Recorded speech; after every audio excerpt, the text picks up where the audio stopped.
अच्छा, आपकी बुक में जो है एक अलग सा टॉपिक दिया हुआ है, तो उसमें यही मेंशन है कि जो रोटेंजन के टाइम पे क्या होता था और आजकल क्या एडवांसमेंट आ गई है। तो इसमें सबसे पहले तो केवीपी और एमएएस के हवाले से हैं, डिस्कस करते हैं केवीपी और एमएएस किसे कहते हैं। जैसे हमारे पास ये एक कैथोड है एक्सरे ट्यूब में ना, एक्सरे ट्यूब आप कंसिडर करें, यहाँ पे हमारे पास एक एनोड है, यहाँ से इलेक्ट्रॉन्स की इमिशन होती है ना, ये इलेक्ट्रॉन्स जाके टकराते हैं एनोड से और फिर उससे जो है ना एक्स रेज इमिट होते हैं, बॉडी से टकराते हैं एंड ऑल दैट। फिर हम इधर कहते हैं कि हम यहाँ पे एनर्जी देते हैं, एनर्जी केवीपी देते हैं या हम एमएएस देते हैं, सही है। तो जब हम केवीपी ज़्यादा करते हैं ना, तो मतलब ये है कि हम इलेक्ट्रॉन की स्पीड ज़्यादा कर रहे हैं, इलेक्ट्रॉन को हम काइनेटिक एनर्जी दे रहे हैं जिसकी वजह से वो मूवमेंट तेज़ तेज़ कर रहा है, सही है। तो ये हमारे पास केवीपी हो गई। अब अगर हम कह रहे हैं कि हम एमएएस ज़्यादा कर रहे हैं ना, एमएएस उसको हम दे रहे हैं ना, तो इसका मतलब ये है कि हम इलेक्ट्रॉन इमिशन ऑफ इलेक्ट्रॉन पर सेकंड हम इंक्रीज कर रहे हैं। तो यहाँ पर सेचुरेशन ऑफ इलेक्ट्रॉन भी हो सकती है हमारे पास, अगर हम क्या करें, एमएएस हमारे पास इंक्रीज हो। तो यहाँ पे कहते हैं कि रोटेंजन के टाइम पे हमारे पास फ्यू मिली एम्पेयर्स हुआ करते थे, लेकिन आजकल हमारे पास क्या है, 1000 मिली एम्पेयर्स है। पहले 50 केवीपी हुआ करती थी, आजकल जो हमारे पास है वो 150 केवीपी है। इतनी एडवांसमेंट हमारे पास जो है ना टेक्नोलॉजी में आ गई है। अच्छा, अब हम पढ़ते हैं कि एक्सपोजर टाइम जो है ना, ये 30 मिनट्स था ना रोटेंजन के टाइम पे, ये कैसे कम हो गया। इसको कम तो करना था टाइम के साथ साथ, क्योंकि ये हैज़ार्डस कंडीशंस पैदा करता था, स्किन कैंसर जैसे हो गया, और भी ऑर्गन पे जो है ना effect, malignancy of the cells cause करता था, डेथ काज करता था। तो इसको हम करना था टाइम के साथ। ये किस वजह से कम हुआ था, with the passage of time. एक तो एक यूज़ ऑफ इंटेंसिफाइंग स्क्रीन्स आ गए, इंटेंसिफाइंग स्क्रीन्स आ गई। जब इंटेंसिफाइंग स्क्रीन आ गई तो जो हमारे पास यहाँ पे उस टाइम पे ग्लास प्लेट यूज़ होता था, आजकल तो हमारे पास फिल्म्स यूज़ होते हैं ना, उस टाइम पे हमारे पास ग्लास प्लेट यूज़ होता था जिस पे हमारे पास इमेज रिकॉर्ड होता था या इमेज बनता था ना, इस तरह। तो उसके और पेशेंट के दरमियान में हमारे पास इमेज इंटेंसिफाइंग स्क्रीन को रखा जाता था, इंटेंसिफाइंग स्क्रीन को रखा जाता था जो हमारे पास इंटेंसिटी को इंक्रीज़ करता था। किस चीज़ की इंटेंसिटी इंक्रीज़ करता था, एक्सेस इंटेंसिटी को इंक्रीज़ करता था, स्कैटर रेडिएशन को जो है ना वो कम करता था, पेशेंट रेडिएशन डोज को भी इसने कम किया, एक्सपोजर टाइम को भी इसने कम किया।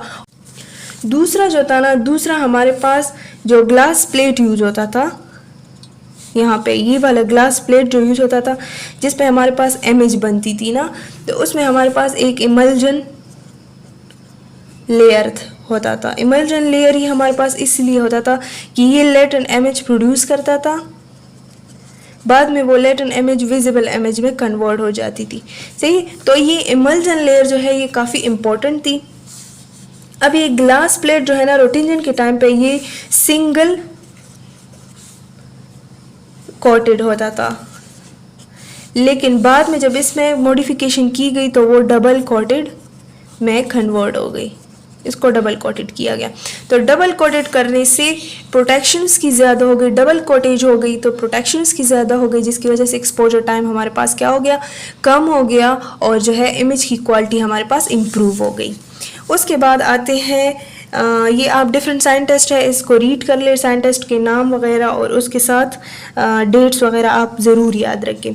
उसके बाद ये एक पॉइंट यहाँ पे मेंशन किया गया है कि जो ग्लास प्लेट यूज़ होता था ना, बाद में कोई किसी इश्यूज़ की वजह से ग्लास प्लेट्स जो है ना वो बैन हो गए और एक्सपोर्ट इंपोर्ट उनकी सही से नहीं होती थी, तो फिर एक सब्स्टिट्यूट आ गया उसकी जगह, क्योंकि कुछ तो आना था ना, क्योंकि ऐसे तो नहीं चल सकता था, कुछ तो उन्होंने यूज़ करना था। तो सेल्यूलोज नाइट्रेट उसके जो है ना उसमें आ गया, यूज़ में आ गया।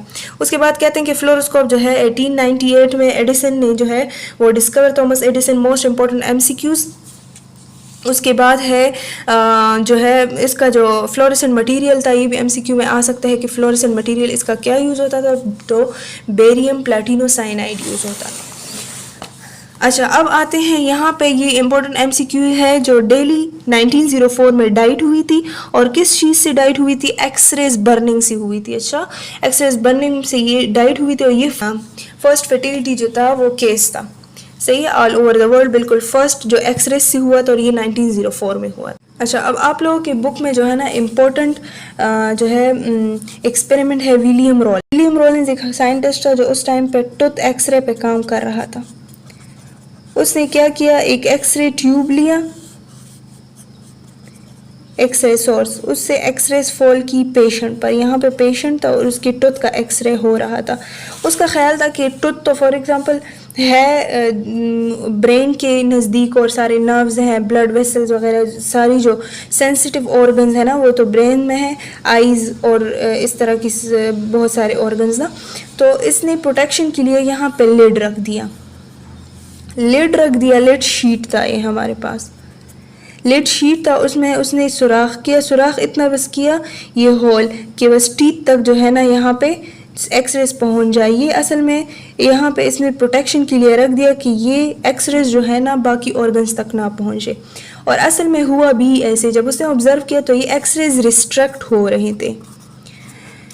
और फिर उसने दूसरा एक्सपेरिमेंट ये किया कि एल्यूमिनियम या लेदर का जो है वो फिल्टर लिया, इस तरह फिल्टर था जैसे हम फिल्टर करते हैं ना एक चीज़ को, इस तरह फिल्टर किया और फिल्टर लिया और यहाँ पे रख दिया। बाद में इसने नोट किया कि ये जो लिड मैंने रखा था ना, लिड शीट, ये एज अ कोलीमेटर काम कर रहा था। कोलीमेटर हम कहते हैं जब हमारे पास एक्सरे रिस्ट्रक्ट हो जाते हैं, स्कैटर नहीं होते एक जगह पे, जहाँ हमारा रीजन ऑफ इंटरेस्ट है वहाँ पे ये हमारे पास फॉल होते हैं, तो इसको इसने कोलीमेटर का नाम दिया। और ये जो हमारे पास फिल्टर था ना, ये जो इस तरह का स्ट्रक्चर इसने बनाया था, इसको इसने फिल्टर का नाम दिया कि ये हमारे पास क्या करता है, फिल्ट्रेशन करता है। फिल्ट्रेशन का असल में मकसद ये है कि जो हमारे पास लो एनर्जी एक्सरेज है ना, ये हमारे पास इधर से ना गुजरे, इधर से ना जाए, बल्कि वो इधर से ही रिस्ट्रक्ट हो जाए, वो इधर से ही चले जाए। क्योंकि अगर वो बॉडी तक पहुंचेंगे तो या तो एब्जॉर्ब होंगे, जब एब्जॉर्ब हो जाएंगे तो ये हमारे पास डोज में फिर शामिल हो जाएंगे, या हमारे पास बॉडी में स्कैटर हो जाएंगे, जो कि बॉडी के ऑर्गन्स के लिए हैज़ार्डस है। तो इस तरह इसने जो कोलीमेटर है और फिल्टर है, इसका कॉन्सेप्ट जो है वो डिस्कवर किया। और ये जो है ना डायग्नोस्टिक क्वालिटी इसने काफ़ी इम्प्रूव की, क्योंकि जो कोलीमेटर है ना, कोलीमेटर यहाँ पे जो इसने लिड शीट यूज़ किया, ये हमारे पास एक्सरेज को रिस्ट्रक्ट करता था, ऑर्गन्स को जो है ना वो प्रोटेक्ट रखता था। और दूसरा जो है फिल्टर्स जो है ना हमारे पास लो एनर्जी एक्सरेज को स्कैटर करता था, बाहर से ही बॉडी तक पहुँचने ही नहीं देता था, और जो है आर्टिफैक्ट कोई नहीं बनता था। इसकी वजह से अगर ये वाले स्कैटर रेडिएशन अगर ये हमारे पास इमेज रिसेप्टर तक पहुँचते तो हमारे पास इमेज में आर्टिफैक्ट भी प्रोड्यूस कर सकते थे, ब्लरिंग भी प्रोड्यूस कर सकते थे, तो हमारे पास डायग्नोसिस सही से नहीं होती थी। इसी वजह से फिल्टर्स और कोलीमेटर्स की वजह से डायग्नोस्टिक क्वालिटी काफ़ी इम्प्रूव हो गई। फिर ट्रांसफार्मर के हवाले से है कि स्नोक ट्रांसफार्मर जो है 1907 में यूज़ होना स्टार्ट हुआ। ये डेट्स और इवेंट्स जो है ना ये हमारे पास इंपॉर्टेंट MCQs हैं, इसको ज़रूर याद रखें।